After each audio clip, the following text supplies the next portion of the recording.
अच्छा जाफर, हमें ये भी अपडेट कीजिएगा, क्या तमाम अरकान हाउस में पहुंच चुके हैं या किसी जमात के रुकन ने बायकॉट भी किया है? हाउस पूरा है अभी या इनकम्प्लीट है कुछ? जी जी बिल्कुल, जिस तरह मैंने पहले बताया कि आमद का सिलसिला जारी है। लोग जिस तरह पहुंच रहे हैं, क्योंकि बाज़ ऐसे लोग हैं जो है तो असम्बली के अंदर मौजूद है अरकान है, लेकिन वो अब अंदर हॉल में दाखिल नहीं हुए। कुछ लोग बाहर बैठे हुए हैं, कुछ ग्रोह अलग अलग लोग बैठे हुए हैं, किसी मीटिंग्स कर रहे हैं, काफ़ी दिनों के बाद मिले हैं।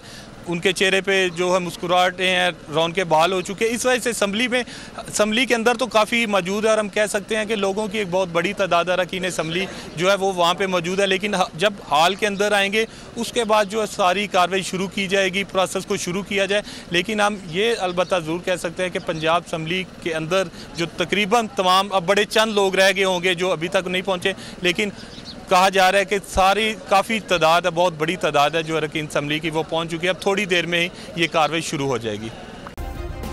सब्सक्राइब करें और बेल दबाएं ताकि कोई खबर रह न जाए।